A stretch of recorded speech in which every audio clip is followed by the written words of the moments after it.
আচ্ছা, তো লাস্ট ভিডিওতে আমি দেখাইছিলাম যে একটা প্রফেশনাল ইউটিউব চ্যানেল কিভাবে খুলতে হয়, মানে একটা ইউটিউব ব্র্যান্ড অ্যাকাউন্ট কিভাবে তৈরি করতে হয়। তো যারা ইউটিউব চ্যানেল তৈরি করবা ভাবতাছো, তার আগে ওই ভিডিওটা দেখে একটা ইউটিউব ব্র্যান্ড অ্যাকাউন্ট তৈরি করো। আর এই ভিডিওটার মধ্যে আমি দেখাবো যে একটা নতুন ইউটিউব চ্যানেলকে কিভাবে প্রপারলি সেট আপ করতে হয়। ইউটিউব স্টুডিওর ভিতরে অনেকগুলা সেটিংস আছে যেগুলোকে আগে থেকে ঠিকঠাক না করে ভিডিও আপলোড করলে তোমার ভিডিওগুলা অডিয়েন্সের কাছে কখনো যাবেই না। তো তোমার যদি ইউটিউব চ্যানেল ক্রিয়েট করা হয়ে থাকে অথবা আগের কোনো চ্যানেল থাকে যেটার উপর তুমি অলরেডি কাজ করতেছো, তাহলে এই ভিডিওটা তোমার জন্য। সেটিংসগুলোকে ঠিকঠাক করার জন্য তোমার চলে যাওয়া লাগবে ইউটিউব স্টুডিওতে, যেটা তুমি আইকনে ক্লিক করে এখানেই পেয়ে যাবা। তোমার ফোনে যদি আগে থেকে ইউটিউব স্টুডিওর অ্যাপ ডাউনলোড করা থাকে তাহলে এইখানে ক্লিক করলে তোমাকে ওই অ্যাপে রিডাইরেক্ট করে নিয়ে যাবে। এখন আমরা যেহেতু চাইতেছি এটাকে ক্রোমের মাধ্যমে ওপেন করতে, তাই এটাকে ক্লিক করে ধরে রাখবো আর ওপেন ইন আ নিউ ট্যাবে ক্লিক করব। আমরা এখন ইউটিউব চ্যানেলে চলে আসছি ঠিকই, বাট এই লোগোতে ক্লিক করে একবার নামটা দেখে নিও যে আমরা যে চ্যানেলে কাজ করতে চাইতেছি ওই চ্যানেলেই আসি কিনা। যেমন ধরো আমি এখন আসি আমার পার্সোনাল অ্যাকাউন্টে, বাট এটা থেকে আমার ব্র্যান্ড অ্যাকাউন্টে যেটা মাত্র ক্রিয়েট করলাম সেটাতে সুইচ করা লাগবে। তো জাস্ট সিম্পলি সুইচ অ্যাকাউন্টে ক্লিক করে যেই অ্যাকাউন্টের উপর কাজ করতে চাইতেছো সেই অ্যাকাউন্টে ক্লিক করে দিবা। এখন আসার পরে নিচের একদম বাম পাশে একটা সেটিংসের আইকন দেখতে পারবা। তো এইটার ভিতরেই কিছু সেটিংস আছে আমাদের ইনেবল করতে হবে, আর কিছু সেটিংস আছে যেগুলোকে আমাদের প্রপারলি সেট আপ করতে হবে। তো প্রথমেই দেয়া আছে জেনারেলের অপশন, এটা ইউএস ডলারেই থাকবে, এটা নিয়ে কিছু করার প্রয়োজন নাই। আমরা চলে আসবো চ্যানেলে, আর এইখানে কান্ট্রি অফ রেসিডেন্সটা আমাদের চুজ করতে হবে। তো বাংলাদেশ হলে বাংলাদেশ, ইন্ডিয়া হলে ইন্ডিয়া, যে যেই কান্ট্রির দিয়ে দিবা। এর পরের অপশনটা হচ্ছে কিওয়ার্ডস এর, যেটা খুবই ইম্পর্টেন্ট একটা সেকশন। আর এটা হচ্ছে তোমার চ্যানেলের কিওয়ার্ড, মানে তোমার চ্যানেল কি রিলেটেড, কোন ক্যাটাগরির, কোন টপিকের, সেটা ডিফাইন করে। তো তোমার যদি সাপোজ গেমিং চ্যানেল হয় তাহলে কুল গেমার, বেস্ট গেমার অথবা বাংলাদেশি গেমার, এই ধরনের কিওয়ার্ডগুলো তুমি ইউজ করতে পারো। তো এইটা তোমার চ্যানেলের ক্যাটাগরি অনুযায়ী তোমার নিজেরই একটু রিসার্চ করে বের করে নিতে হবে। আমি একটা লিস্ট দিয়ে দিতেছি যে কোন চ্যানেলের জন্য তুমি কিরকম কিওয়ার্ড ইউজ করতে পারো, বাট তোমার চ্যানেল যদি এই ক্যাটাগরির বাহিরে হয় তাহলে লিস্ট দেখে আইডিয়া নিয়ে নিজের মতো করে বানিয়ে নিও। 10 থেকে সর্বোচ্চ 15টা ট্যাগ ইউজ করবা, এর বেশি না। এইখানের কাজ শেষ। পাশেই দেয়া আছে অ্যাডভান্স সেটিংস এর অপশন, ওইখানে চলে যাবা। তো এইখানে প্রথমেই জিজ্ঞেস করতেছে যে তোমার চ্যানেলের ভিডিওগুলো কি বাচ্চাদের জন্য নাকি বড়দের জন্য। তো যারা বাচ্চাদের জন্য কার্টুন টাইপের ভিডিওর উপর কাজ করে তারাই শুধু একমাত্র এখানে ইয়েস দিবে, আর বাকি সবাই নো। কারণ এইখানে যদি ইয়েস দাও তাহলে তোমার ভিডিওগুলো শুধু বাচ্চাদের কাছেই যাবে, বড়দের কাছে কখনোই যাবে না। তো এইখানেও আর কোনো কিছু করার নাই। এখন আমরা চলে যাব ফিচার্স অ্যান্ড এলিজিবিলিটির অপশনে।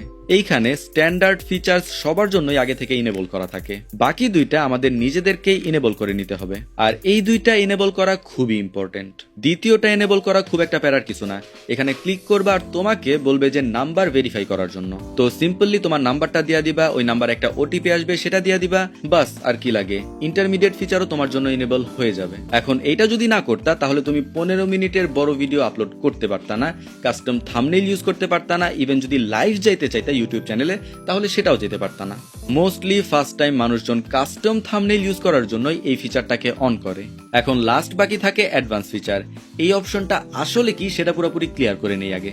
এইটা ইনেবল করা লাগবে যদি তুমি রেগুলারলি প্রচুর পরিমাণে ভিডিও আপলোড করতে চাও অথবা রেগুলারলি অনেকগুলা করে লাইভ করতে চাও। ইভেন এইটার প্রবলেমে আমিও একবার পড়ছিলাম, আর যে কারণে এটাকে আমার ইনেবল করা লাগছে। তো এই অপশনটা অফ করা থাকলে তুমি 24 ঘন্টার মধ্যে 8 থেকে 10টার মতো ভিডিও আপলোড করতে পারবা, এর বেশি না। বাট মোস্ট অফ দ্য মানুষই এতগুলা ভিডিও আপলোড করে না রেগুলারলি। বাট তারপরও এটা তোমার ইনেবল থাকা লাগবে যখন তুমি মনিটাইজেশনের জন্য অ্যাপ্লাই করবা। আর এইটাকে অন করার জন্য তোমার একটা ভেরিফিকেশন প্রসেস কমপ্লিট করা লাগবে। তো অ্যাক্সেস ফিচারে ক্লিক করলে ভেরিফিকেশনের জন্য 3টা অপশন দেয়া আছে। প্রথমটা হচ্ছে ভিডিও ভেরিফিকেশন, যেখানে গেলে তোমাকে একটা লিংক দেয়া হবে, যেই লিংকে গিয়ে তুমি তোমার চাঁদের মতো চেহারাটা এদিক ওদিক ঘুরিয়ে গুগলকে দেখাবা আর বলবা যে বস এইটাই আমি। দ্বিতীয়টা হচ্ছে আইডি ভেরিফিকেশন, যেটার জন্য তোমার পাসপোর্ট অথবা ড্রাইভিং লাইসেন্স লাগবে। তো এইটা হচ্ছে সবচেয়ে সহজ উপায় যদি এই দুইটার মধ্যে কোনো একটা ডকুমেন্টও তোমার কাছে থাকে। বাট মোস্ট অফ দ্য নতুন ইউটিউবার এই সেকেন্ড অপশনটাকে চুজ করে না। এখন আমার মতে সবচেয়ে বেস্ট হচ্ছে থার্ড অপশনটাকে চুজ করা। এই থার্ড অপশনটার মাধ্যমে তুমি যদি কন্টিনিউয়াসলি 2 মাসের মতো তোমার চ্যানেলে কাজ করতে থাকো বা ভিডিও আপলোড করতে থাকো তাহলে অটোমেটিকলি তোমার চ্যানেলের অ্যাডভান্স ফিচারের অপশনটা চালু হয়ে যাবে। এবার আসা যাক আপলোড ডিফল্টের অপশনে, যেটা খুবই বেশি পরিমাণ ইম্পর্টেন্ট। কারণ এইখানে তুমি যেই সেটিংস করে রাখবা তোমার প্রত্যেকটা ভিডিও ওই সেম সেটিংসেই আপলোড হবে। যেমন ধরো কোনো একটা কিছু তোমার প্রত্যেকটা ভিডিও টাইটেলের মধ্যে তুমি রাখতে চাইতেছো, তো ওইটাকে এইখানে লিখে দিলে প্রত্যেকটা ভিডিওর মধ্যেই অটোমেটিকলি চলে আসবে। অথবা ধরো তোমার প্রত্যেকটা ভিডিওর ডিসক্রিপশনে তুমি চাইতেছো যে তোমার কন্ট্যাক্ট দেয়া থাকুক, তো প্রত্যেকটা ভিডিওর মধ্যে কন্ট্যাক্ট আলাদা আলাদাভাবে লিখা তো প্যারাদায়ক, তো তুমি এইখানে একবার লিখে রাখলে ওইটা প্রত্যেকটা ভিডিওর মধ্যেই অটোমেটিকলি আপলোড হয়ে যাবে। এইখানেও আরো একটা অপশন দেয়া আছে অ্যাডভান্স সেটিংস নামে। এইখানেরও কিছু কিছু সেটিংস তোমার আগে থেকেই ঠিক করে রাখতে হবে। যেমন ধরো ভিডিওর মধ্যে যদি তুমি বাংলায় কথা বলে থাকো তাহলে তুমি ভিডিও ল্যাঙ্গুয়েজ বাংলা চুজ করবা, আর যদি ভিডিওর টাইটেল অ্যান্ড ডিসক্রিপশন ইংলিশে লিখে থাকো তাহলে ওইখানে ইংলিশ চুজ করবা, যাতে করে ইউটিউব তোমার ভিডিওটাকে ভালোভাবে বুঝতে পারে আর ঠিকঠাকভাবে অপটিমাইজ করে রাইট অডিয়েন্সের কাছে নিয়ে যেতে পারে। যেমন ধরো নতুন নতুন যারা ভিডিও আপলোড করে তাদের ম্যাক্সিমামেরই ভিডিও ক্যাটাগরি থাকে পিপল অ্যান্ড ব্লগ, যেটা ডিফল্ট ভাবে ইউটিউব দিয়ে রাখছে ওইটাই থাকে আর কি। তো এই ক্যাটাগরির অপশনেও তোমার চ্যানেল যে ক্যাটাগরির সেই ক্যাটাগরিটাকেই তোমার চুজ করতে হবে। গেমিং হইলে গেমিং চুজ করবা, ইনফরমেশন হইলে ইনফরমেশন চুজ করবা, ফ্যাশন হইলে বিউটি অ্যান্ড ফ্যাশন টাইপের কিছু একটা চুজ করবা। এখানে প্রত্যেকটার জন্যই আলাদা আলাদা ক্যাটাগরি দেয়া আছে, সো তোমার ক্যাটাগরি যেটা সেটা চুজ করে সেভ দিয়ে দিবা। আর মোটামুটি ভাবে বলা যায় যে তোমার চ্যানেলের ইম্পর্টেন্ট যে সেটিংস গুলো আছে ওইগুলা কমপ্লিট হয়ে গেছে। এখন বাকি থাকে তোমার চ্যানেলের লোগো, ব্যানার, হ্যান্ডেল অথবা লিঙ্ক গুলাকে বসিয়ে দেয়া। এই সবগুলাই তুমি কাস্টমাইজেশনের অপশনে গেলেই পেয়ে যাবা। তো ভিডিও আপলোড করার আগে চ্যানেলের লোগো, ব্যানার এগুলো সব ঠিকঠাক করে তারপরে ভিডিও আপলোড করো, যাতে করে চ্যানেলটা দেখতে একটু সুন্দর লাগে আর তোমার ভিডিওগুলো যদি অডিয়েন্সের কাছে যায় তাহলে যেন তারা সাবস্ক্রাইব করে। তো আপাতত তোমার চ্যানেলের কাজ শেষ।